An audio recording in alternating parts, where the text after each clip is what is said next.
दिल्ली की हर खबर अपने मोबाइल पर पाने के लिए सब्सक्राइब कीजिए दिल्ली दस्तक न्यूज़ चैनल को और हर लेटेस्ट अपडेट के लिए बेल आइकन जरूर दबाएं। आप देख रहे हो दिल्ली दस्तक न्यूज चैनल, जो पहुंचाता है आपके शहर की हर खबर आप तक। आज हम पहुंचे हैं एडवोकेट अरविंद वर्मा, जो प्रदेश प्रवक्ता है आम आदमी पार्टी का। जैसे कि आप सबको सुबह से अवगत होगा कि सोशल मीडिया के माध्यम से और न्यूज़ के माध्यम से आपको पता चल रहा है कि हमारे उत्तराखंड के मुख्यमंत्री ने इस्तीफा दे दिया है। तो हम जानेंगे कि जो इस्तीफा दिया है और नए मुख्यमंत्री जो आएगा वो किस प्रकार से देगा। कहते जैसे कि आपको खुद को पता होगा कि 2022 का चुनाव नज़दीक है और नेतृत्व परिवर्तन जो कर रही है, तो हम प्रदेश प्रवक्ता से पता करेंगे अरविंद वर्मा जी से कि ये जो नेतृत्व परिवर्तन किया है तो इस पर आपकी क्या राय है। जी अरविंद जी बताइए। देखिए, पहले तो आप लोगों का बहुत बहुत धन्यवाद।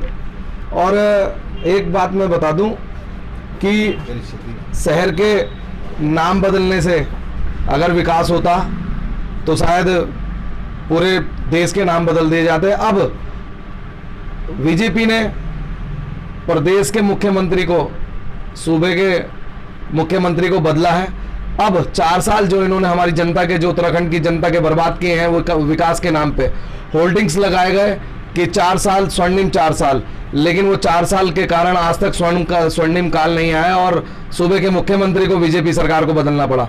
मैं आपको बिल्कुल क्लियर कर दूं कि जब से आम आदमी पार्टी उत्तराखंड में दस्तक दी है, उत्तराखंड आम आदमी पार्टी ने, तब से लगातार, चाहे शिक्षा पे हो चाहे चिकित्सा पे हो, आम आदमी पार्टी लगातार इन मुद्दों को छेड़ रही है, जनहित में बात कर रही है।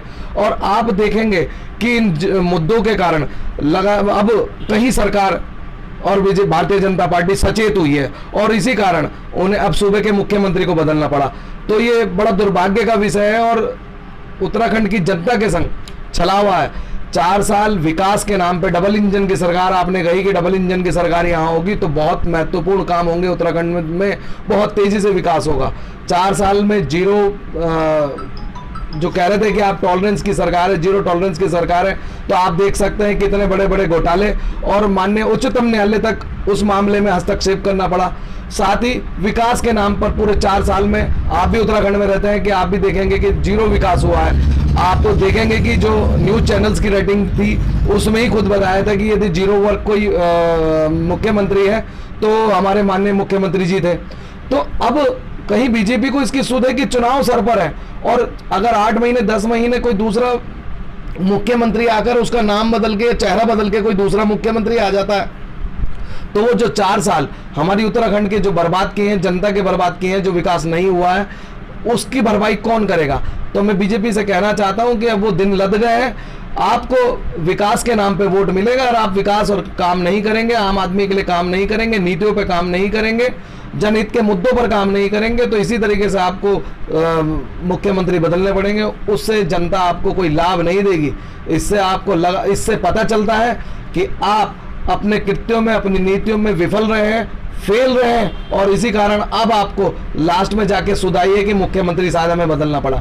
तो बिल्कुल ये दर्शित है, ये आपके सामने स्पष्ट उदाहरण है कि सरकार इन अपनी नीतियों में प्रदेश का विकास करने में विफल रही है, इस कारण मुख्यमंत्री बदलना पड़ रहा है और जो कि जनता के संग जनता को छलने का काम भारतीय जनता पार्टी ने किया।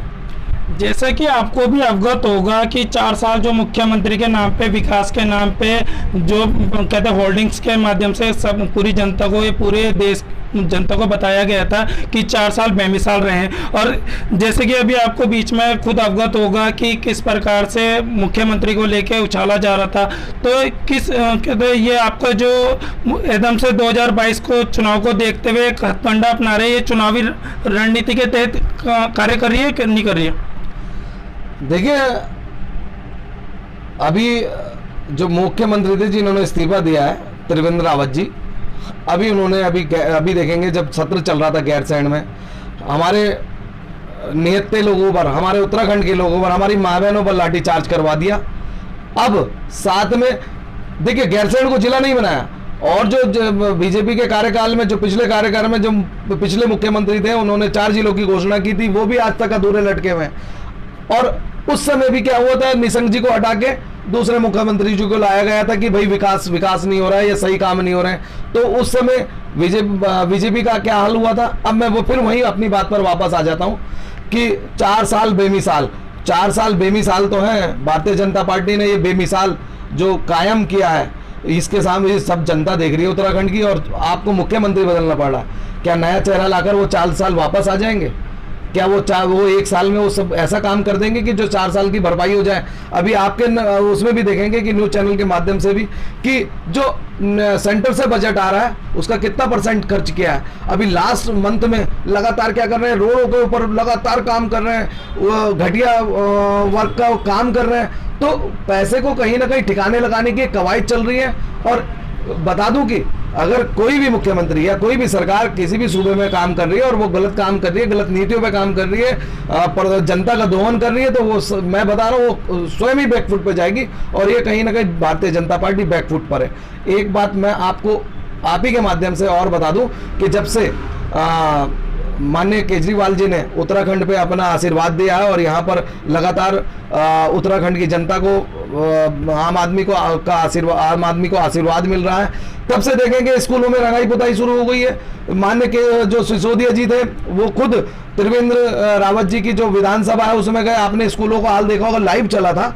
तो देखिए, अगर शिक्षा नीति और अगर स्वास्थ्य नीति अच्छा नहीं होगी तो कैसे किसी प्रदेश के आगे विकास के माना जा सकता है कि उसका विकास हो रहा है। और जब से आम आदमी पार्टी ने जिन जिन मुद्दों पर दखल दिया है, या माननीय केजरीवाल जी मान लें या माननीय सिसोदिया जी मान लें, जब से उन मुद्दों को छुआ है उन्होंने, तब से उन मुद्दों पे सरकार काम कर रही है।